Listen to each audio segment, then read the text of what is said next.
What's up, everybody? Welcome back to The Reel Down. I'm your host, Jimmy Skinner. With me, recently renamed Big Fish G. What's up, Um, Nothing much. Just another day in the life. man? I hear you. You went out and slayed them last weekend, didn't you? Yeah. Went back to Del Hollow to try to see if there was something I missed there, and messed around with some glide baits, and it was pretty fun. Had a ton of giant followers, and then I got a couple to commit to it. Dude, Missed a couple that. you called me while you were on the water, and like it was funny because you sounded like so excited. You were almost like winded. Like you were talking to me, and it was almost like a nervous voice because you were just like that amped up. Like all that Yeah, adrenaline. that's probably the most action I've had on a glide bait in a single day in a long Like, time. because like you were like, "Hey, dude," and I could already hear it in your voice, and I was like, "Uh-oh," and you're like, "Dude, these glad baits," and I was like, "Oh, okay, like nothing's wrong." Like he's whacking them, Yeah, but it was awesome. There, I probably had like 50 or 60 followers. Like it seemed like every cast I had one following it back. dude, that's Uh, so. I'm telling you, when I was throwing it the weekend before, like I caught all my fish on a jig, but anytime like I just would go without a bite or something, I'd throw the glide bait around, like yeah. down timber or something like that, and just it was I can't even remember which one it is I was using. I was using one of Matt Souter's baits, but it does these giant wide S's, just Hmm. huge slow S's, and they just follow it right out from wherever they were. And that's my first experience throwing them. I mean, I've thrown one. I think I've thrown an S waiver before, but it's like anytime I throw anything I have zero confidence in, I crank it in like 3 times and then put it back up. Yeah. So like as soon as and I've never had a follow before, so as soon as like it was like the first cast with it, I got a follow with it. I freaked out and went back to uh Matt and was like, okay, now what do I do? Like Now they're what? following it. Like, do I kill it or what? Like, do I like figure eight it like they do for muskie? Like, what do I do now? And he was like, well, that's the question. Like, Yeah, it's like that's what everybody's everything. trying to figure out. Yeah, I he still was like, haven't figured out how to be able to get the ones that follow it to commit to it, but it seems like the ones that like just come up out of the depths and hit it, like they run straight at it. They don't follow it. and I'm telling That's you, I'm the kind of ones that. glad that that didn't happen because I don't need another like addiction in the fishing world. Yeah. Yeah, now I'm super addicted to it. Like I just wanna go back out there and do that like every day. Like I started with zero. Like I have one Gantrel that I've had forever that I don't use. It just looks cool. No, I'd lie. I've used it for bed fishing. I got a little trick off YouTube. This one Cast it in on I the was beds. using is the Bass Brains one. It's a smaller guy, it's a 6-inch one, but it's one I had him paint for me a while back, and I thought I lost it, and then my wife found it for me, like, a couple days ago, and I was like, "Oh, yeah, I'm using this weekend," and, Yeah. uh, yeah, and Yeah, it it's sick. it I was fun. a week, 2 weeks ago, I had one bait, and now there's like 5 or 6 of them hanging up right there. Yeah, we're That just talking about getting rid of tackle, and now you're probably gonna have to go spend thousands on glide the hey, baits. my wife listens to this. Don't you say that. Yeah. No, I am purging some gear because I am about to start replacing the reels for Matt showed me the ways of getting the JDM reels like for Yeah, really really low prices. yeah, that's So awesome. I think I'm gonna start doing that like onesie twosie at a time, and I don't know. S We'll see how it goes. I used one. They're stupid. Like it's kind of Yeah, crazy how shitty American stuff is compared when it, in the fishing world. I mean, there's a lot of good brands, and I don't knock any of them, but there's even if it's subtle differences, like the Scorpion is basically the Corrado DC, but it's just got all the upgraded bearings already in it. It's just so much yeah. nicer. Like same thing, different color, better bearings. But They're just so much stricter on their tolerances for some of that stuff that yeah. it's gotta be, like, perfect. Well, funny we started off the show talking about glide baits and big swim baits. We've got a returning guest with us. We've had him on a few times before. I'm excited to talk to him about it because we're covering the recap of the Hobie event on Lake Seminole, and that's just what he was doing to catch all his fish. And it's funny, and we'll get into the story. Me and him talked at the Classic. I helped him out with getting a box for his swim baits and stuff, and he made a comment that we'll touch on once we get him on here that was very true after this weekend. But we'll go ahead and bring him on. Returning guest, as we said, Ewing Minor. How's it going, buddy? How's it going? Thanks for having me on. Yeah, man. Glad to have you back, and glad to Your see second time this season, right? Yeah.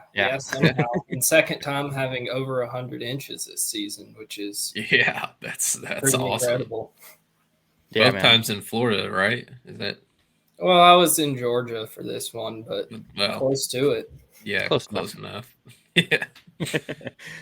Well, man, for anybody that may have missed the previous shows you were on, because I know we've had you, this is probably your 5th or 6th time on, if I was just taking a wild guess, but do a little intro on yourself. Let everybody know who you are if they've never heard of you before. Well, I'm Ewing Minor. I fish almost all of the Hobie BOS stuff. I go to school at Carson Newman University, where I'm on the the bass boat team as well as the kayak fishing team that we just got started. I also was able to get the win in the Hobie BOS college tournament this weekend. Heck yeah, total domination. Yeah, I just love catching bass is really all it is. Yeah, I feel like I can't put the exact time on it. I just remember from from never hearing about you to first hearing your name come on the scene and the kayak tournament stuff, and now it's you always hear your name. You're definitely one of the top professional kayak anglers. Take that as you may, but we definitely know that if you're in the event, you're a force to be reckoned with. Mm-hmm. But I mean, that wall behind you speaks for itself. Yeah. Every time we have him on, there's a new piece of wallpaper up there that equals lots of monies. You have to update them every time. That's just for the year. Yeah, that's crazy. No, this is all of them. Yeah. Or at least all of the big ones. Yeah. I see a lot of first, and that's the catch there. A lot of first places there. I haven't gotten third yet. Not in a BOS tournament. You got to get third just so you can complete your journey. I need to purposefully not catch them. No, can't do that. I don't know. That'd be tough. I'm sure it'll happen one day. Oh yeah, for sure. Well, give us, before we get into the day, give everybody a rundown on Lake Seminole. Most people, if you're listening to this, you're a fan of bass fishing competitively, whether it's kayaks or the boat tournaments, and Seminole has tons of history. So tell us a little bit about it. Well, Seminole, it's got tons of timber. It has tons of grass, green grass at that. Most lakes that you go to now, if they have grass, it's brown, been sprayed. So I think that's really what makes it special. You also have the Flint River with all the shoal bass, which is really cool. I haven't been able to get up the Flint to fish for them during practice. I've always wanted to, but this tournament, I had one day of practice. It could be one up there, but I know I'm not going to be the one to win it up there. So I just focused my time down the lake and some of the cleaner water fishing offshore. Heck yeah. And it's a pretty sizable lake. I think it's 37,000 acres or so. It's I had it pulled up. Yeah, 37,500 acres. It's got a ton of shoreline. It's another one of those lakes that's just got tons of options.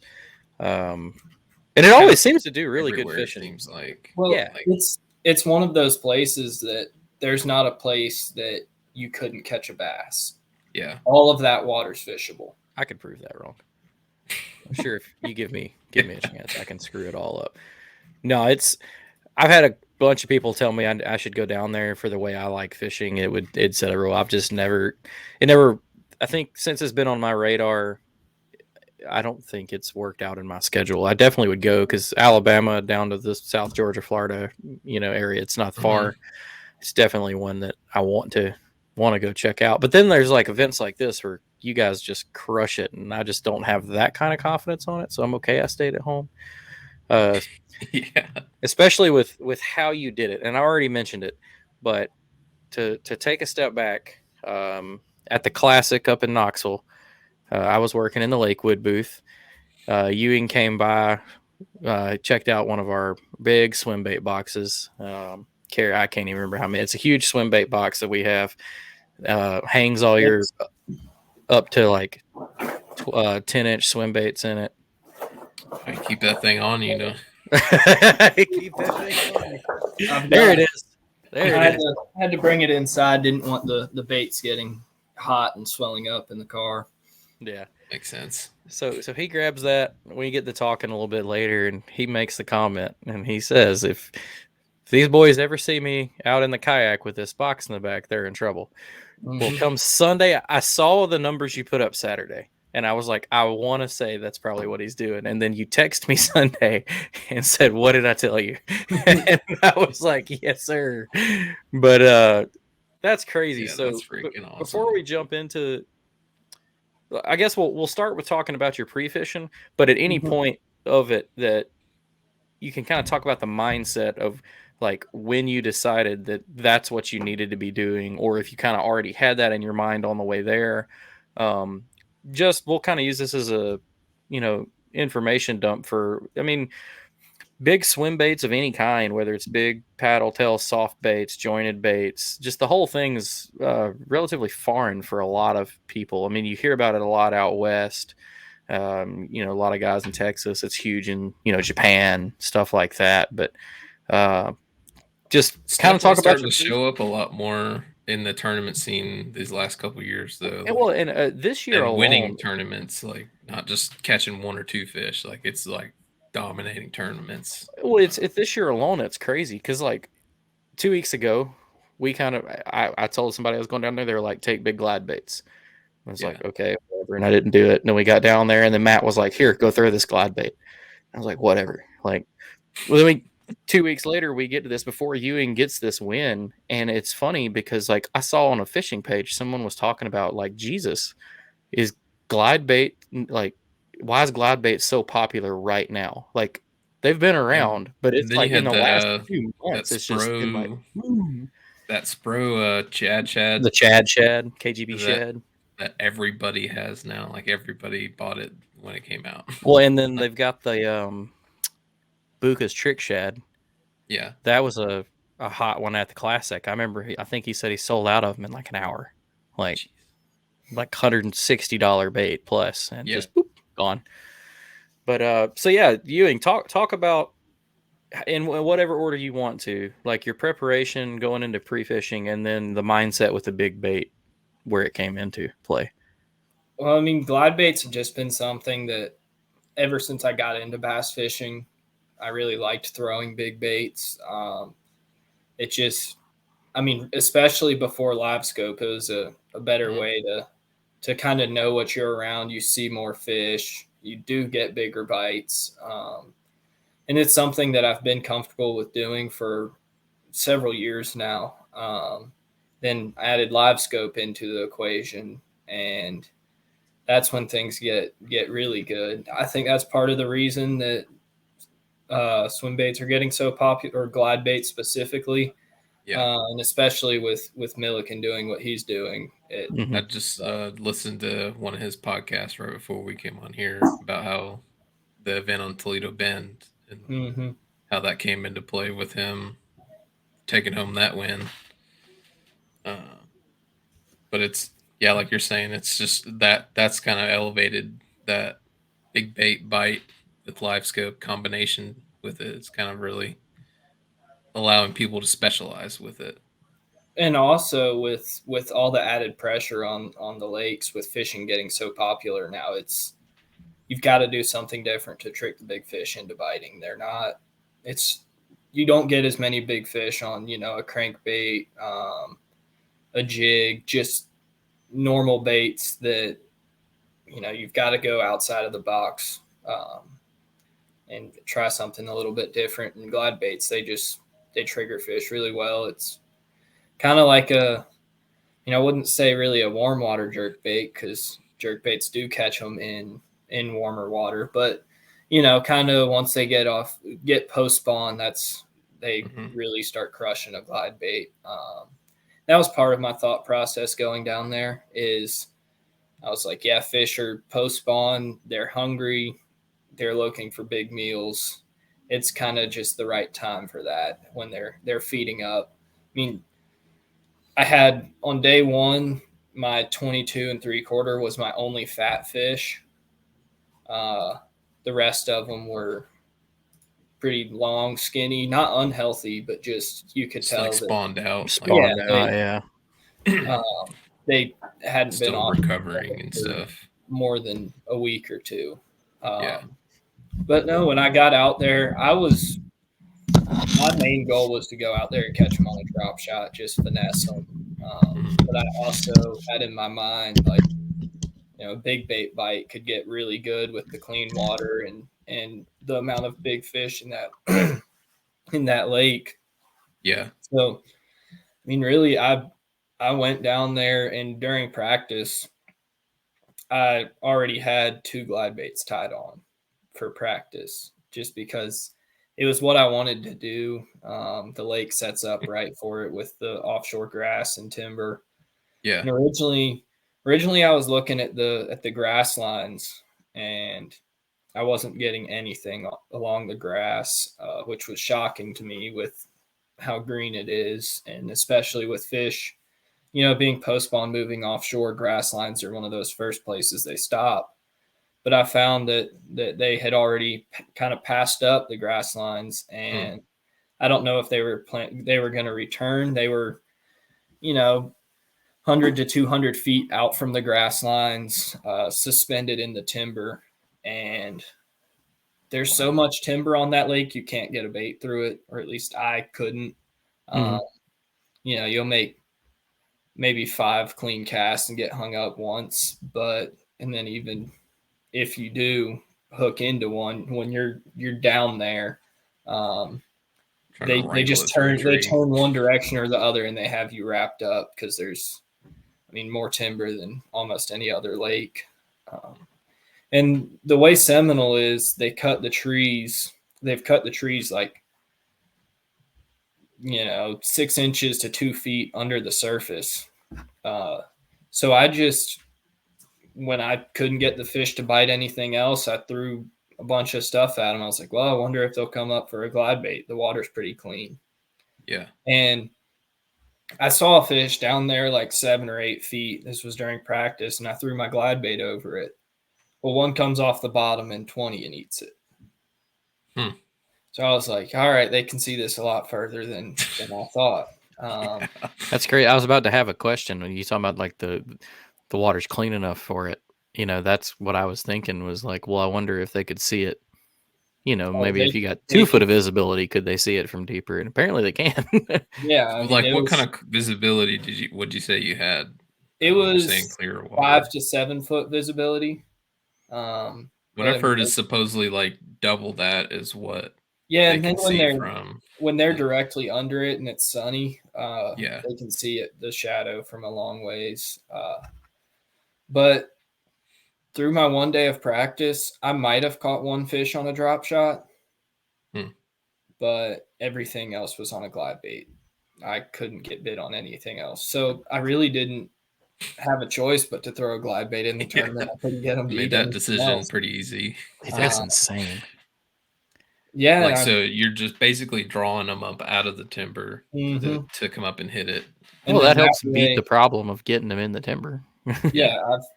I'd never had one of them get me wrapped up in timber. I'd set the hook and just start reeling, and they'd usually come up to the top and just start shaking their head. They're already out of that timber. I don't think they had a main goal of getting a big old 4-ounce bait out of their mouth. But that was my next question, was what size glide bait are you throwing? Is it 8-inch? 8-inch, yeah. I had 2 or 3 of my fish on day 2 on a 6-inch when it got tough on me. Yeah. I'll get into that later, but day 1 started. I went out there, I threw a topwater over it was just a sandy patch in the grass that I thought maybe gizzard shad would be spawning on. They weren't, and I fished that for about 15 minutes without a bite. I was like, all right, well, guess I'll start throwing the glide bait. I wasn't expecting it to get good. until the sun got up, or at least, it got a little bit lighter out. But the first tree that I threw at, and I don't know if I should be spilling this or not, but I had 7 trees like this. They were really thick trees, probably 2 foot across. And I guess they had decayed in the top of it enough that hydrilla was growing out of the top of it. Huh. Wow. So you have a standing piece of timber away from everything else with, a Grass 5 foot inside of it. patch of grass. That's Wow. crazy. At first, I thought it was brush when I first saw it during practice. I thought it was brush from like on Toledo Bend. The crappie fishermen will tie brush piles up to the top of the trees. But then water was so clean, I went over it just to look at it. And I was like, oh, that's hydrilla. So that was, I think, on day one, all 7 of the trees with hydrilla, I caught a fish out of. Wow. But I threw over that first tree, and it was one of those ones with hydrilla on it, and caught like a 20 and a half, I believe. And I was like, all right, sweet. I got a kicker out of the way. Like, because during practice, like I caught 6 or 7 fish on the 8-inch glide bait, but they were mainly 15 to 17 inches, and I had one 20-incher. So starting off with a 20 and a half was, that was a big boost to me. And then, did you know? well, the next tree I fished, it wasn't even one of the ones with grass. It was just a bigger tree with a lot more branches. I caught like a 17 something. It's like, all right, there's one of the ones I need in my limit. Like, let's get this ball rolling. Yeah. And it got pretty slow for me for, I don't know, it felt like an hour, probably wasn't close to that long. I can look back at timestamps and figure out, but things weren't quite going right with the glide bait, and the wind had slicked off too. There was a good breeze in the morning, and that slicked off. I think That's what I was getting ready to ask. What's the wind doing during the wind that was time? blowing a good little chop up first thing in the morning on Saturday, and then it slacked off. And I picked up a drop shot on just a little clump of grass out on a hump in like 18 foot of water. I threw it out there and caught a 21 incher. And I was like, wow. Okay, like this is cool. From one extreme to the other. got my picture with it, threw it back, and then Steve Fields pulls up. I was like, well, I can't be throwing a drop shot in front of the camera boat. So I picked up the 8-inch glide again, even though I didn't think the conditions were quite right for it. I mean, second or third cast with it, I had a 21 and a quarter, just blasted. Jesus. And I mean, it was Steve Fields and Byron, who I don't know if he's going to be working alongside of him or if he was just helping out for this tournament, but he's from Australia, just recently moved here, and he was shocked by like an 8-inch glide bait. He's like, I've never seen people fishing with stuff like this. It's okay. Most of the people fishing haven't seen people fish with that. That was his introduction to bass fishing in the U.S., and it was an 8-inch glide bait. So he was probably over there thinking, what in the world is this up? These fish are so aggressive. You must not follow Jacobson very much then. Carl Jacobson, Carl. the elite. He throws a lot of glide baits and swim baits. But day kept going through. I caught a few more solid fish. I had 90 some inches, and that's when I had a fish. It was following my glide bait in, saw it on live scope, wouldn't commit, and it gets right up next to the boat and swipes at it. And I kind of was let down by it a little bit because it was obviously a very large fish. And I watched it on live scope. It swam back over to a tree, and instead of going down suspending, it went all the way to the bottom. It's like, Oh, well, it won't hurt to throw a drop shot at it. I pitched a drop shot out there, and my bait starts sinking. This fish comes straight up, shoots off the bottom, and eats my drop shot before it gets to like, it is 10, 15 foot down and 20, 22 foot of water. Jeez. Set the hook, and it was the same fish, and that was my 22 3/4. Wow. So you're like almost doing like what people do with frog fishing, like Throwing a follow-up bait. throwing a follow-up bait behind your glide bait. And it never works with a glide bait. I've done it a ton of times. I only know of 2 times that it's like actually worked on a big fish. Yeah. The first time was on the Shenandoah River for it was a I don't know, it was whatever trail that Casey Reed runs. It was my first ever kayak tournament, and I caught the big fish of the tournament. I had 3 following my glide bait and pitched a wacky rig at them, and one of them ate it. So that's insane, dude. That's like the only 2 times I've had it work with big baits. They came at great times. But would you have made that same decision if you hadn't had live scope to see that fish go back to the bottom? Absolutely not. Didn't think so. I'm not gonna have a big fish following my glide bait in open water with timber, and it swipe at it and miss it, and be like, "Oh, let me just randomly toss my drop shot." Exactly, that's what I figured. How close were you to like trying to figure 8 that fish or do something? Like I've always thought about doing something crazy like that. Or I've tried it, and it almost seems like you're better off to throw it at different fish. Yeah, I did have one that I kind of figure eighted it, but it was way more fired up than that fish, and it was only about 18 or 19 inches. One of those those like those Japanese guys throwing the jointed ones, and they do like that crazy figure 8 where they're just viciously. In a kayak, it's really hard to figure 8, and especially with a glide bait to keep it looking right. It'd be one thing in a boat, but out of a kayak, if someone can do it, then props to them, because I can't. No, but I caught several more fish and kept calling up, and my last catch of the day, it was think about 11:30. I threw out there, hooked one, came up, jumped, and I was like, "Oh, that's another big one."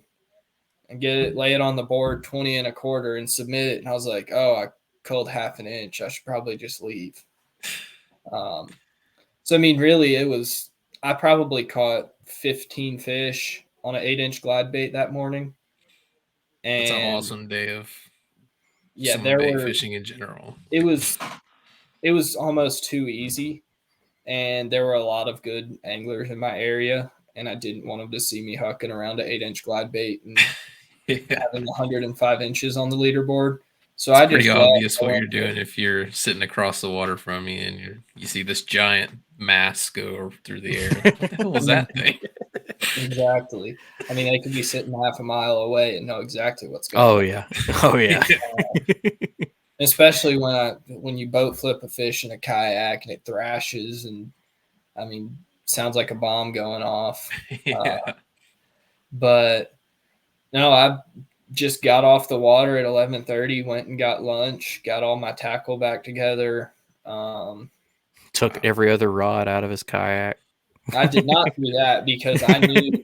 It was day 2 was post frontal, windy, not great not great conditions to try to fish standing timber out of a kayak. Yeah, and it wasn't easy. Some people made it work really well on day 2. I know Rolando had 95 inches on day 2, and he was fishing right near me. But, he figured him out on day 2. I figured him out on day 1. He's also a really good live scope fisherman. That's the main thread of why I left. It's like, if he doesn't figure this out till tomorrow, he can't catch up. But yeah. So before we get into your second day, I'm curious. You said you call it, 14, 15. Did you, because of what you've already mentioned with the glide bait being such a big mass and them coming up thrashing because you're not giving them a chance to, dive down on you. Mm-hmm. Did you lose any? Did you, or? I think I only lost one fish on day one. I never saw it.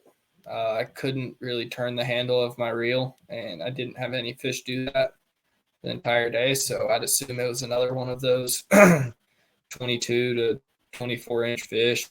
But it happens with a big bait. Like, it's one of the things that you've got to expect it when you're going into it. I was fortunate to land as many as I did. So wasn't really upset. What rod, what rod reel setup are you throwing, big 8-inch glide on? This is just specific deal. Honestly, the rod I was throwing it on is just a 7'8" heavy flipping stick. It's a little more parabolic, bends throughout most of the rod when you hook a fish. And the reel on it is just it's a Lewis Super Duty. I got it my sophomore year of high school or something, and it's somehow still going. It makes a bunch of noise and grinds, but still gets the job done. Yeah. Well, that's cool. Those Lewis, man, they're built tough. Like, that's one thing I'll say about those is they may not be as good of casting quality and stuff as some of the Shimanos and Daiwas, but those Lewis reels, they'll last for years. Yeah. I've never blown the guts out of a Lewis, and I've blown the guts out of a couple of Shimanos. I've blown the guts out of about every brand reel that you can imagine. I'm glad to know I'm not the only one. They can all be broken. So got off the water early, didn't want to let anybody in on your secret. With you knowing your conditions were changing, were you thinking okay, tomorrow might be a lot more of the drop shot, or maybe they're aggressive but they won't bite that bait? Did you kind of have a backup game plan, or were you just going to try and stick to the two things you best you could with the changing conditions? I mean, it was one of those things. I was like, the fish, they're not going to leave. I mean, they might move, but they're not going to, completely just vanish when it's not like I had one spot. I went out from my boat ramp, got to the grass line, got out just from it, and just started going. I mean, day one, I never turned around, and when I turned around was when I was heading back to the ramp. So I wasn't worried about if they were going to be there or not. I was just thinking, I don't know how I'm going to make them bite. Hopefully they'll just bite the glide bait. I ended up struggling a lot on day two, but was able to catch enough to seal the deal. Yeah, so just to go over the numbers quick, day one, you absolutely hammered them with 105 3/4. And that was, I didn't get to keep up with day two, but when I saw that on day one, that was when I made my assumption. I was like, Ewing's throwing a giant bait. Mm-hmm. And then I was so I died laughing when you text me, and I was like, I called it. I knew it. But there was a bunch of big bags. This tournament, 105 3/4 is hard to catch. Yeah. But I mean, we had 90 inches all the way down to 15th place, and the numbers didn't really drop off from there. So you had, looking into it, you basically had, I'd be safe to say the top 30, no one's out of it. Conditions are changing, and there's a lot of big bags to build off of on day two. And that was kind of the case. A couple that made some jumps on day two. Rolando made a huge jump. I think he was 22nd on day one and got all the way up to fifth, tied in fifth. Or I guess he tied for fourth. Did that. Yeah. Had 89 and then jumped up. But tell us a little bit about your day two, some of the struggles and, troubles you ran into. I mean, day two, I'd get out there, and first thing I noticed was the fact that it was almost impossible to stay positioned on the fish and get my bait to present right over the trees. But I mean, it was, instead of every cast I was doing it right, or 2 out of 3 casts, it was every 5 casts I'd present my bait properly. It's just 8-inch bait. It's shad profile. It catches wind like a parachute and goes 15 feet the other way. Yes, it does. So it just made it really difficult to target those fish. And then what really messed with me was when these same fish that were shooting up from 15 to 20 feet went from shooting up and blasting it to shooting up, stopping 2 foot short and going back down, which as the day before, if they didn't instantly smoke it, they'd at least follow it. These fish weren't doing that. They were coming up, going back down. I was like, something's not right. No, their friends done told them about that big ass piece of plastic in the area. But so I tried downsizing and nothing was really happening. And I ended up catching one on the 8-inch. This hook kind of weird. So I still felt like I wasn't really dialed in on anything. And then I actually caught an 11-inch bass on that 8-inch glide bait. I was Jesus, my second fish of the determined morning. Little guy. It did upset me when I set the hook on a fish and saw that it wasn't a keeper. But no, I kept fishing. I pulled out the drop shot and I caught 2 or 3 fish on that. Finally, I picked up that 6-inch glide bait and was like, I'm going to give myself at least 30 minutes with it. And in like the first 5 to 10 minutes of throwing it, I caught a 19 something, which was the biggest fish I had on day one. Things got slow again. The wind was still pushing me around, running up on every single stump, trying to break my stuff. Then I was like, all right, I'm going to go around the corner, get into some protected water. Hadn't fished it before. I was like, at least I'll be able to present my bait properly, and started making my way there. And for some reason, I just decided to stop a little bit short of right at the point where I would become protected. And I put my live scope back in the water. There's a tree 50 foot away from me with a big glowing dot on top of it. I throw my bait over it, like 2 twitches, and it crushes it. And that was a 18 something, which is the second biggest fish of my tournament or of my day. Then from there on out, it was just switching back and forth between a drop shot and a glide bait and catching fish here and there, call a half an inch here, call an inch there, just grinding my teeth and trying to save my tournament, which I didn't think I did, especially after, they usually cut the leaderboard off an hour before lines out, but this time it was about 30 minutes before lines out because I kept checking it. And I saw pretty nervous there for a little bit. Brian Nelly was 4 inches behind me with a 13.5. Ooh. I was like, oh, this isn't good. Like, I need to catch one now. And I hooked one. I went back to the same tree that I started on both days that I caught the 20 1/4 on. And I mean, it's the biggest, prettiest clump of grass you've ever seen in a tree, if you have seen grass in a tree. It's the weirdest thing to say. I throw my glide bait up over it. 2 big old glowing dots come out. One smokes it. It's thrashing around, and it starts running. Next thing you know, it thunk. And I was like, what just happened there? Well, it was the other fish grabbing it. Then all at once, one goes up, one goes down, and my glide bait stays in the middle. Oh. So those were both really big ones. Well, I mean, such a crazy way to lose both fish. They could have been. Well, that's always how it happens when you hook 2 fish. They pull each other off because it's. Yeah. I mean, it goes against everything, all of your shock absorption that your rod is doing. It's all gone.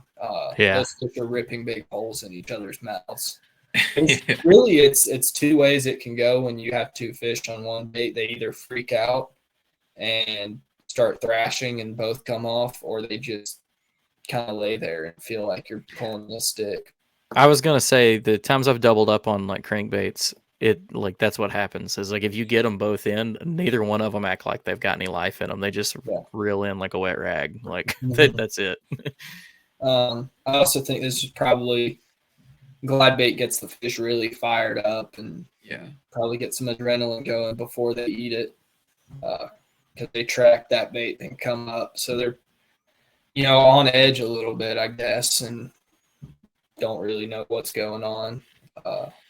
But yeah, they could have been 17 to 18-inch fish. I think they were 19 to 20-inch fish, but I mean, regardless, they definitely would have helped me out in the end. How would you have felt if you landed both of them and they were both 19 or 20s? Would you just been like, I would top of the world? I just left. I went home. Or to weigh in. I probably would have started crying with the dead. I mean, I was sitting there like, I'm blowing this whole tournament. Like, I had a huge lead and I'm not going to win. Yeah.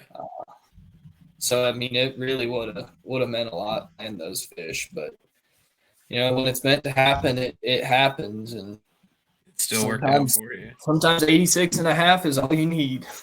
Hey, I mean, and it worked out. A big enough lead the day one that it. And that's kind of, obviously this year I've had a little bit different mindset with sticking 108 inches off of one spot and then sticking 105 inches.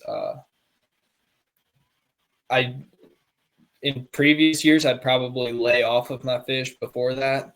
But I've just decided, like, you might as well catch what you can on day one. Never know what's going to happen on day two. And when you do have that big lead, it is nice going into the second day. Absolutely. And it worked out for you. So the day two numbers, it was a totally different ball game. Tim Isaacs, first place for day two, 98 3/4, and then Brian Nelly. And that was shoal bass. Oh, really? Yeah. I didn't look at that. Hold on. Oh, jealous. Man, 98 3/4 and shoalies. And then Brian Nelly was second with 98 inches. And like you said, you had a 4-inch lead on him, and he only had the 13.75. He got a little bit of a cull, but still gave you the room that you needed. But if you looked at his other 4 fish, I was like, oh, he might be holding something off. He was on a big bag for sure, and that's 116 was just the one he couldn't get rid of. He was on par for definitely a 100 to 102 inch day. Mm-hmm.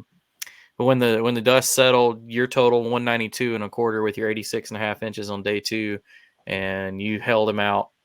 He came in with 190.5, and then Jackson Orr sliding right on in there with 187 1/4. So really big finish for Jackson. Mm-hmm. Bunch of huge fish caught in this tournament. Christine had a 23. There were bunches of 22s. Adam McCluskey had a 24 1/4. Just freaky big fish, man. That place puts out some absolute giants. He had a 24 and a 23. Jesus. I know not everyone loves that lake, but I'd say that's one of the best lakes in the country. Like, it just flat out, it has them, and there's tons of ways you can catch them. Yeah. So I'll ask you, and you don't have to say, but I'll have like a follow-up question if you don't want to say. Do you want to say what glide baits you were using, or would you rather not? I'd rather not. It's a bait that one of my buddies told me about, and he was kind of on the down low about it. It's a lot of money's been won on them, and it's a smaller company, and you can still get your hands on them. One of those hard to get. Try to keep it that way. It's not hard to get yet, but it could become hard to get. Oh, if he says that right now, it'll be hard to get tomorrow. Exactly. Yeah. So with that being said, here's be a follow-up question. So when you're looking into dabbling in the glide bait world, what are some things you look for in a bait? Obviously, can't tell a lot about how a paint job is. So obviously, what your peers say or people with experience. But what do you look for particularly when you start because you're a swim bait enthusiast. You bought a whole box to put all your swim baits in, and then Mhm. told me that you wish you had bought the bigger box. Like, so what goes into it for you? I mean, really, like there can be 10 baits that look really similar, and they all perform differently. So you can't just look at a bait. You have to kind of just find a bait that's proven itself. Like Fish with the depth slide swimmer. That one's been constantly. I mean, it's been proven year after year. It still catches them. Really, just if you go on to Swim Bait Underground, the black market there, which is where Yeah. I've spent a little bit too much money, but you go on there and you can tell which baits you need to get and which ones you don't, because if it's a bait that you don't need to be buying, someone will post it. It'll say posted 3 days ago, and there won't be a single offer, and they'll be dropping the price. You know, a bait like a Hinkle shad goes up there for $500 and it sells in 3 minutes. Yeah, for $2,000. Yeah, that it's just you can learn a lot about what baits are good and what ones aren't by going on there and just seeing what people are buying. And I did a little bit of that, but I mean, this one was really just my buddy said, "Yeah, they're really good swim baits. You should buy a couple." So I did. and with his newly acquired paycheck, he will be buying more of them. Yeah, I ordered 3 more on my way back. Yeah, that's awesome. Well, the thing is, I was sitting there. I was like, "Yeah, I mean, the bait's a little over $100, but I was thinking as I was fishing, what happens if I lose this bait and can't get them to bite another one? It's really be nice to have Yeah. a second one because it's not like, it's one of those things. Yeah, it's a lot of money up front, but what it could save you, I mean, thousands of dollars when you're fishing in these tournaments. And originally, I wasn't expecting to throw a 8-inch during a tournament. My what I call tournament glides are your 5 to 6.5, 7-inch Yeah. baits. Usually don't mess with the 8+ inchers and during a tournament, because even if you're getting a lot of bites, usually the hookup ratio is pretty terrible. With the fish that aren't just absolute studs. So There's a lot of bait that they can hit without hitting a hook when you're well, trying to. another thing that I think makes this glide bait so good is it rides really high in the water column. Mhm. So the only way they're eating it is up. And that's where the hooks are, is the bottom of the bait. It's hard for them to, they'd have to, the bait is, I mean, the tail and fins just about out of the water when I was working it over top of these fish. They'd either boil or come out of the water when they ate it. So I think really just they can't get beside it to hit it where hooks aren't. So Yeah. it's just, I think that's what makes it have such a good hookup ratio. And it also has those rotating hook hangers, which helps you land fish. I hadn't had much experience with those until recently, but that's the real deal. That's awesome. Yeah, I've got a couple of baits that have those on there, and it's one of those things I don't understand why it's not on more, because Every bait. Yeah. yeah. And I've had a guy show me a little trick with braid to I mean, a lot of people know that one. I don't feel like I'm giving away a nugget, but taking off the split rings and doing a little, basically a connection with braid. So I mean, it does eventually coil itself up and they can flip it, but I mean, it's got to spin around like 30 times before that happens. So but that's the rotating bait hanger or hook hangers, it's definitely something I hope to see on a lot more baits, because I don't think anybody in fishing for sure has a problem with spending more money on something. I mean, especially not swim baits. Well, when you're talking about, you can order a $300 bait that doesn't have rotating hook hangers. Like, it's something very simple for them to put on a bait, and I'm sure eventually it wears down and breaks, but in the situation of fishing a tournament, or just in general. If I hook a 9-10 pound fish, I don't want it to come off. Right. Yeah. And I was just And going to, oh, go ahead, Garrett. I was going to say, like, there's a lot of different baits, well, bigger baits out there, glide baits and stuff that you don't have to spend hundreds of dollars on that are still Yeah. pretty decent, like entry level. I would call them entry level. I mean, Yes. before this, like my big glide bait day was on Caddo during the TOC on the final day. I had, I think, 96, 97 inches somewhere in there. And most of those came on a glide bait, but that was just a shine glide. That's a $20 bait. Yeah. Cheaper than a mega bass jerk bait. So yeah, I heard a lot of good things about that bait. Yeah, you can definitely catch them on more affordable glide baits, and typically those are the ones that catch fish. There's a lot of expensive baits that just catch fishermen. Yeah. That's why one reason I've never dabbled with it. Like I remember getting on Swim Bait Underground and Swim Bait Universe and all these places, and was like, man, some of these they just look like they're just here to make me want to buy them, and that's why I just decided, well, like I can catch fish without it, blah blah blah blah. And then the paddle and fin event on Doe Hollow really opened my eyes to it. Matt's a swim bait guy, and like he goes through and shows you some of the crazy paint jobs. He's like, yeah, no, buy this one, whatever, it just looks good. And then he'd show me one to be like, this one looks basic and works, like, you know. And then he's like, you can combine that and then find you a good painter to do all the paint work for you, blah blah blah blah blah. And I don't know, it just kind of opened my eyes to it. And then after I got my first follow with it, I was like this is the second time I've had someone show me a type of a big bait which at minimum can help you find a good area to fish, because it'll make the bigger fish expose themselves. And the other one was like the Buka 4x4 shad. We were he listens to the show all the time, Trey Johnson, man, he blew my mind. We're throwing it in creeks that are shallow enough we're wading in, and you can see every inch of the water around you. And he would throw that thing around, and then like 17-inch smallmouth would just come out of nowhere that you've walked right by, and it'd come up and it either follow it or hit it. And I was like, geez. And that's the whole reason I started messing with it. And then for this just to happen for you, right? You know, I mean, you've had success with it, but this event in particular, like I'm sold on it now. So me and you gonna have to talk. You're gonna have to give me a list of like, don't buy, don't buy. Like, but well, man, I was going to give you the shout out too. Like you said, you did get the win in the Hobie College tournament on Saturday too. Obviously, your Saturday score of 105 3/4. Second, Jackson with 92 3/4, which is, I mean, second with 90 inches is always a bummer, because I feel like 90 inches at period, it's just a good day. Yeah. But big win on that one too. What's your next college event for the Hobie? That'll be Kentucky Lake.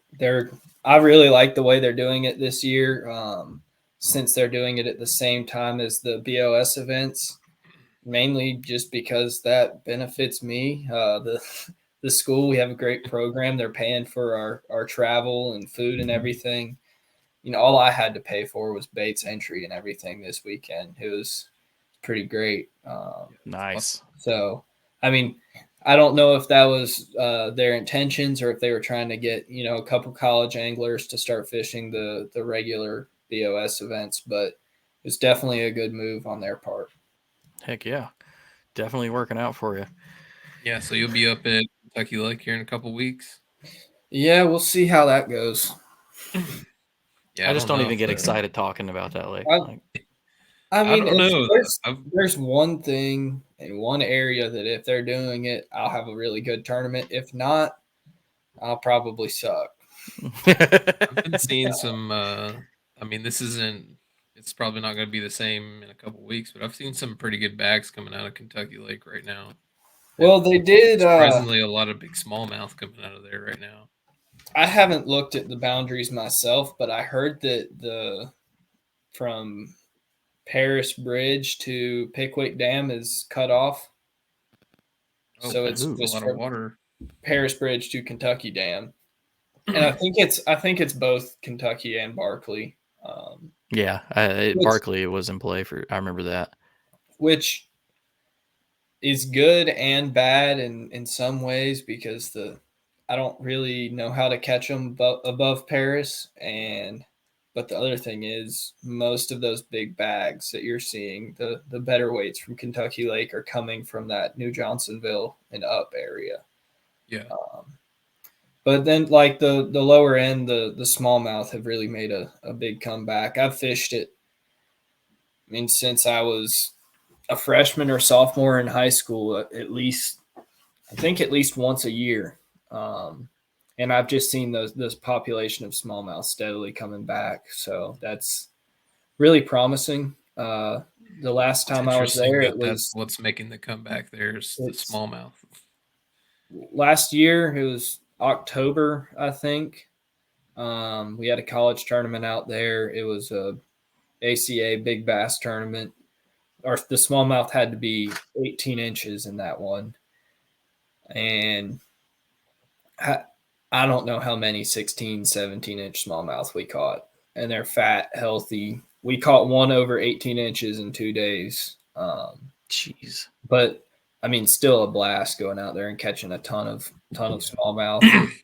The trash fish will always keep you entertained on that lake. Plenty of drum, catfish. I think that's just the Tennessee River in general. Like there's so many Oh yeah, trash fish that you'll catch in any of those systems. They need to start doing some trash fish side pots, man. I need more of that in my life. I was thinking about just getting one of the whatever Tourney X account you need to host a tournament. Just every single tournament, like whatever trash fish is most prominent, Yeah. do a side pot for those. $5 buy-in. Yeah, like if you go to Dardanelle, it's a drum tournament. In the Kentucky Lake. I feel like you could have a drum tournament on anywhere. Go to Hartwell, it's stripers. But catfish. It could be something fun if throw the idea out there. Maybe someone will do it. We've done some side pots in the locals like that. Yeah. And it's always fun because we'll have like it'll be like a prize, not really a side pot. It'll be like we'll have like a really nice rod and reel combo that a shop donated, and it'll be like, all right, who caught the biggest, whatever gar, whatever. And it's always fun because if you're having a terrible day of fishing and you're on the trash fish, I mean, then you got something to go for. So I mean, I'm saying you run a separate tournament alongside like a BOS tournament and accept the same identifiers and everything, but just trash fish and however many people sign up. I mean, that's how much you get. That'd be awesome. I would definitely, I definitely would not miss signing up for those. Imagine $800 or $900 for catching a drum. That'd be pretty nice. Yeah, well, you need to get with Dwayne and set up you an administrator account. Yeah. Oh, it's super easy. Yeah, it's not bad. Well, everyone's got to get ready for the Drum Masters Classic at Kentucky. Oh my God, that'd be Can't great. Wait. Well, man, we appreciate you coming on. And that one. Yeah, I might be able to win some money. I appreciate you coming on and enlightening us on the big bait game and telling us your story and just the awesome day that you had, man. And I think that your year's just getting going, man. You got this in, so you're set for TOC, which I think you already were. Yep. So you could cruise your way to the championships, or you could keep grinding, which I know you will. I mean, I'm just trying to win. Really, it's like Caddo, I kind of blew my day too, trying to change up and catch more and get away from people. But I'm already qualified for Hobie Worlds last year, so just trying to get as many trophies as possible, and it might end up in winning AOY. Could also not cut a check the rest of the year, but we'll see how it goes. Yeah, man. Well, dude, we'll be keeping an eye out for you for sure, and I'm sure we'll have you back at some point this year. But before we let you go, just like always, we let you shout out all your sponsors, anybody that makes it easier for you. And you can cover if there's any different ones on the college side, you can cover any of them you want to, but go ahead. Dugout, always been there for me since day one. Newport Vessels, Seagar Fluorocarbon, Revo Sunglasses, and currently that's all I'm working with. But all those companies, I've been working with them for several years and have nothing but good things to say. Awesome, man. Definitely some great companies and some great people, and dugout doing it big. Takes care of so many of the anglers in our sport, and they set the bar high for what people should be doing for their teams, and I hope more shops. Our shop takes care of our guys pretty well.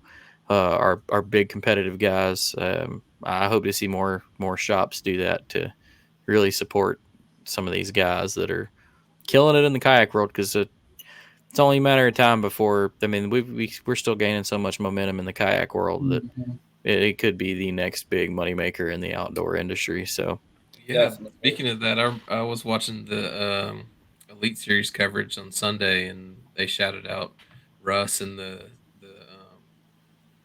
kayak event, and they talked about the next one coming up on where is that, Possum Kingdom? yeah, Bassmaster one. Yeah. I need to look Awesome. at the dates of that. I might have to slide down and try to I think scope it's out a in few bass. the June 3rd and 4th. I think is what that is. Yeah, I I'm- think beginning might of be June. at Saginaw Bay that weekend. I'm curious to see if Possum Kingdom throws up another like huge numbers like it did. Ridiculous limits. I don't see it throwing up the numbers it did, because that was kind of a unique situation with that flood where, I mean, if people were on them, they're going to be biting. There was a ton of current, dirty water, just sets up for it. Definitely.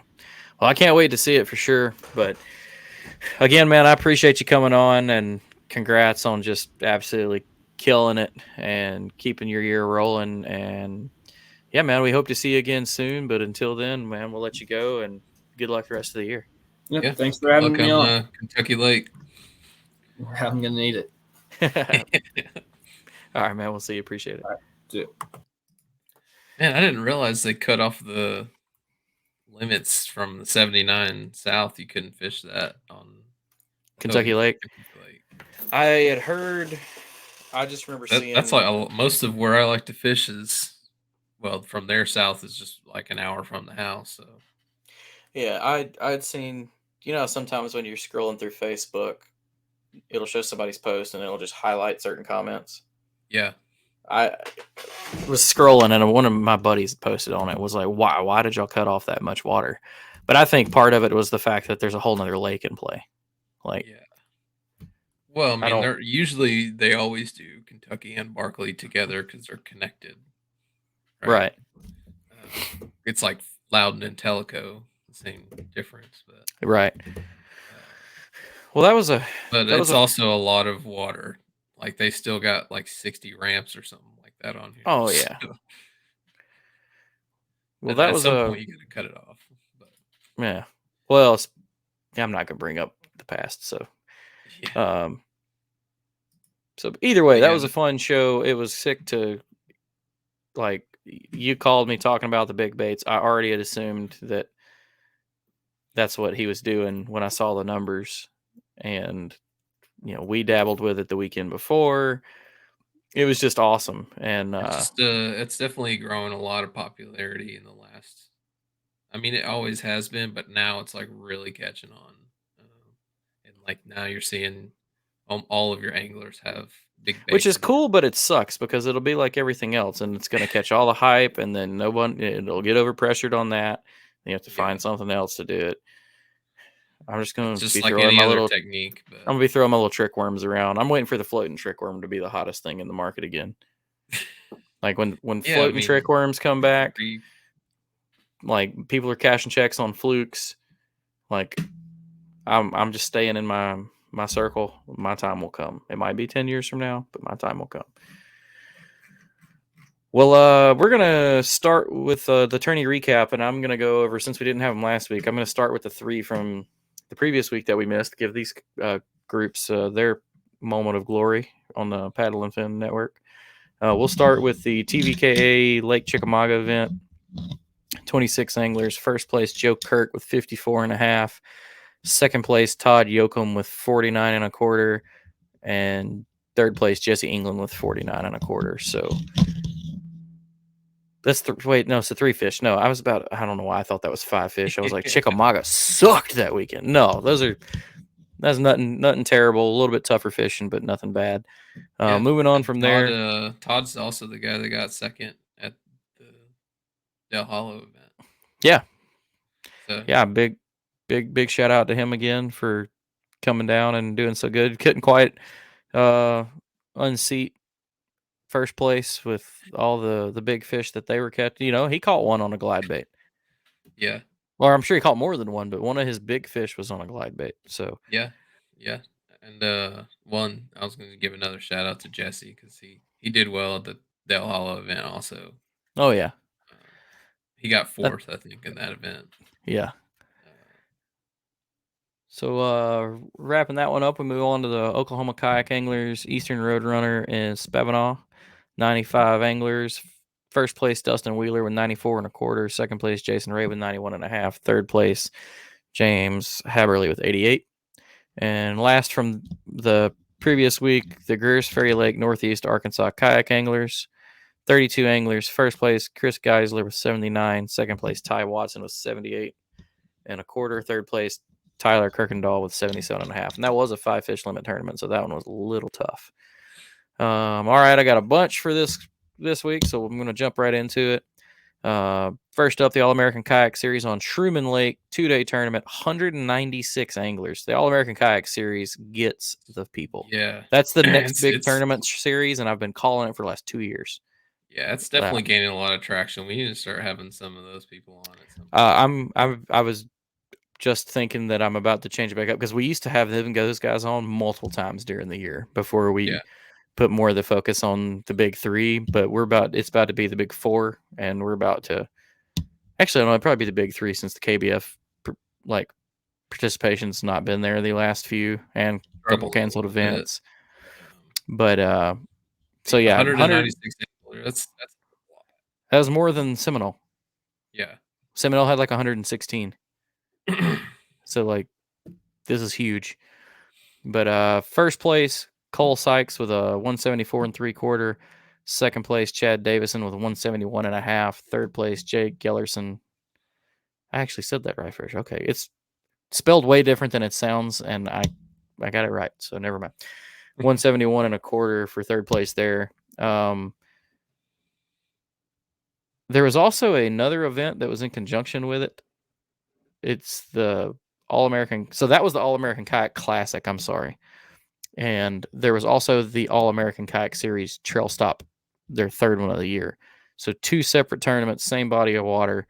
The Trail Stop only had 42 anglers in it. First place, 171 1/2.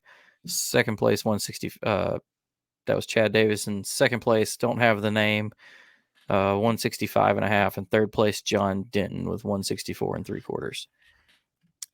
Next up, we go over to the Mountain State Kayak Anglers AEP tournament. It's a few different parks and wildlife areas, 48 anglers. This is a 4 fish limit. First place, Brian McClung with 75 3/4. Second place, Greg King with 68 3/4. Third place, Matt Davis with 68 1/2. So that's a pretty good 4 fish. Yeah. For the that's pretty good. Yeah.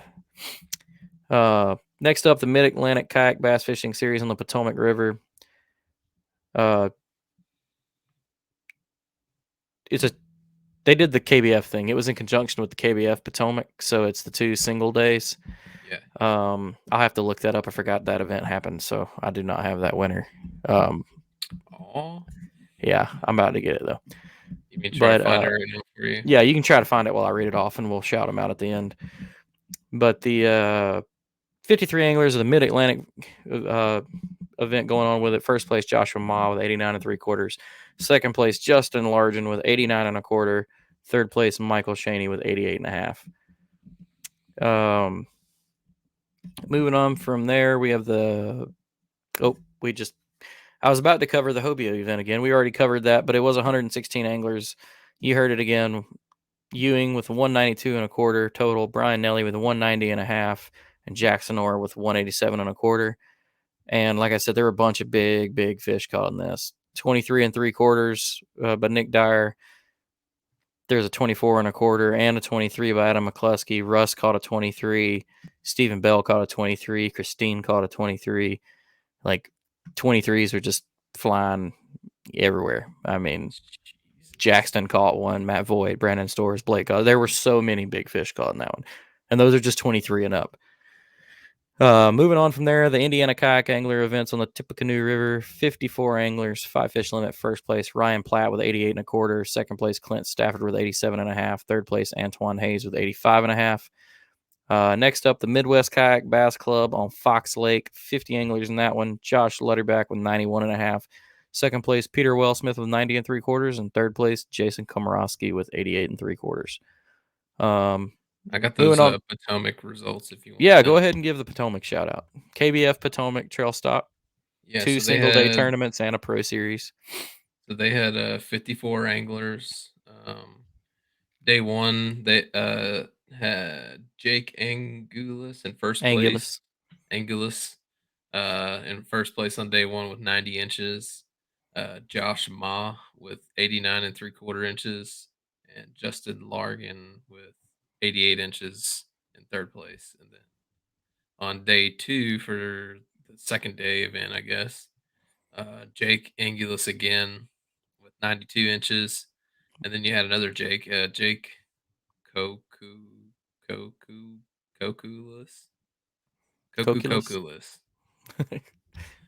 88 3/4 inches. And then third place was Joshua Evans with 88 1/2.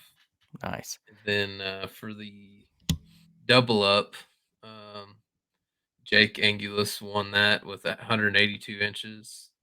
Then you had Rich Biggie with 169 3/4 inches. So pretty big gap there. Yeah. Congrats to Jake for the wire-to-wire domination of that one. Yeah.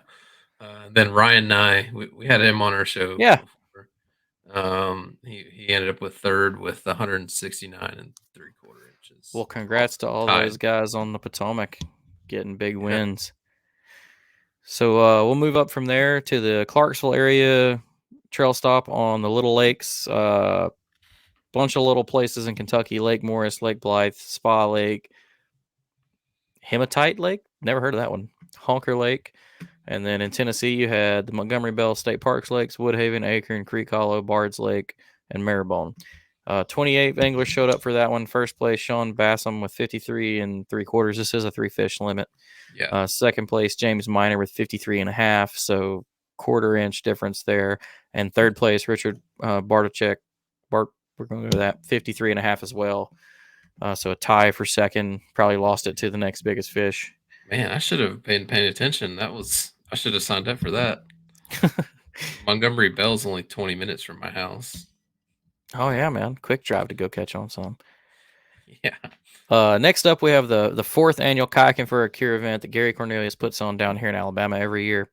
It's hosted with the Coleman Kayak Angler Club, but it's any public water north of U.S. Highway 80, which I think is in Montgomery, so it covers most of the state. But it's just a charity. That's the word. It's a charity tournament. A lot of prizes. Always a good turnout for that. But there were 68 anglers, 4 fish limit. First place, Cason Wallace with 83 1/4. Second place, Michael Sebastian Miera with 79 1/2. Third place, Mr. Luke Turner with 77. We've had Luke on here before. He's a hoot, man. Hopefully he'll get him another win. We'll get to cover him, so you get to meet him. He's hilarious. Can't wait. Next up, the Kayak Anglers of Missouri Trail Stop number 2 on Truman Lake. 41 anglers, 5 fish limit. Tommy Probst, 85 1/2. Second place, Chad Davison with 83 1/2. Third place, Alan Birding, also with 83 1/2. Next up, the North Texas Kayak Championship on Lake Tawakoni. 68 anglers. First place, Dan Wells with 88 3/4. 5 fish limit. Second place, Ray Fishing, 85 1/2. Third place, Tony Hendershot with 82 3/4. Moving on from there, the Kayak Fishing Utah on Sand Hollow Reservoir. 60 anglers, another 5 fish limit tournament. First place, Kendall Tingy with 86. Second place, Joe Randall with 81 1/2. And third place, Braxton Saby with 81 1/4. Last two, the Bonafide Kayaks Ironman Series on Lake Paris in Paris, California. 41 anglers, 5 fish limit. First place, Anthony Garcia with 88 1/4. Second place, Jonathan DeMonet with 87. Third place, Kerry Peeler with 86.5. And last up on the list is the Michigan Big Bass Kayak League on Squaw Lake. 34 anglers. It's a big bass tournament, so one fish. James Snow takes that win with a 21.5. Second place, Chris O'Connor with a 20 3/4. Third place, Miles Sales with a 20 1/4. And speaking of tournaments, we're going to go ahead and hit on it. We've already got the dates locked in. Don't have the graphic yet. We should have the graphic in the next week or two. But go ahead and put it on your calendars to come hang out with us next year at the Paddle and Fin Del Hollow event. We will be there. I got it right here. 20. April 20th and 21st of 2024. You don't want to miss it. We had a bunch of good giveaways, we're shooting way higher, way earlier on, getting a lot more sponsors involved. It was a great time. There were not fireworks. There was stage pyros going off, music, good food. Go ahead and get on it because they ended up selling out all the houseboats, selling out the cabin spaces. So go ahead and get it booked. We're working on getting some incentives from some sponsors where if you book now, first person to book in this month might get something. We ain't got those details worked out yet now, but all the shows are going to be talking about it. We're going to really push this thing through the year all the way up into 24. Fishing and weather was great this year. I'm hoping it's going to do it again. I definitely think next year I'll enter the tournament since I finally had a decent trip at Del Hollow. And I think a lot of us are kind of on the same page about that. But you never know. We may change it up. There's a little bit of talk about turning it into a big bass event. Big Bass had two $2,000 paydays. One $2,000 payday for big fish each day, plus the winnings. And one person won it all, won almost $6,000 with an event with only 44 people in it. So we're shooting for even more people. But there's a little bit of talk going around. We might swap it over to a big fish tournament, do like a 1 day big bass, and try to get up in the $10,000 range for one fish. I think that would be awesome. I do too. So I don't know if there's had there been that big of a big bass kayak. No. Event. You get that kind of stuff with the Big Bass Splash, but I mean, if you look at the native Big Bass Power Hour thing, I think Big Bass the tournament's a kayak, which sub $4,000. Yeah. So we can work with some sponsors, get a bunch. We had Pepsi and Pelican and a bunch of these. If we can start getting these people now, I think we could potentially see $5,000, $6,000, $7,000 big fish at minimum. We could be talking about a lot of people throwing glide baits next year. Yeah, it could be a giant bait tournament. And then whoever wins will win it on a drop shot on a Ned rig, or no, it would 100% be the freaking Ned rig. That's what it would be.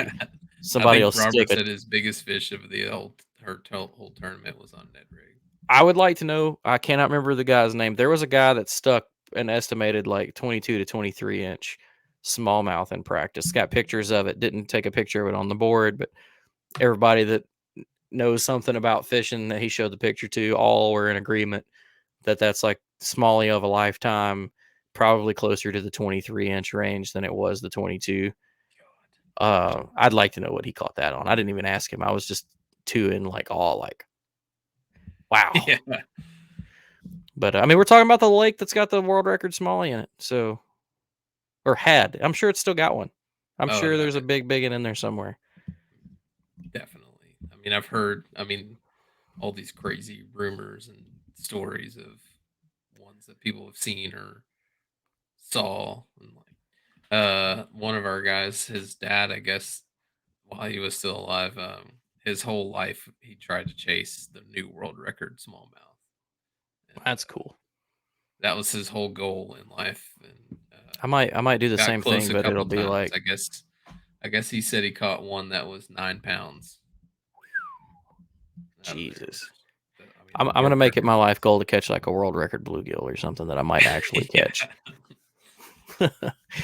Well, all right, folks. This show went a little bit longer. We appreciate you sticking with us as always. Give us a like, give us a subscribe. Check out our YouTube.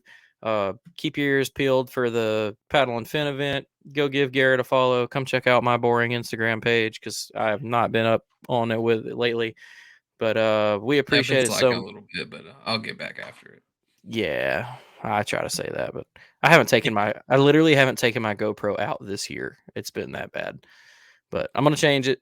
But thanks again, folks. We'll see you next week. I have no idea what event's coming up, so who knows? But we'll see you then. Like Peace. this weekend? Yeah, no idea. I don't know. Actually, Yeah, I think it's kind of a break for everybody. There may be a KBF. who knows? But we'll see you then. Yeah. Peace. All right. We'll see you guys.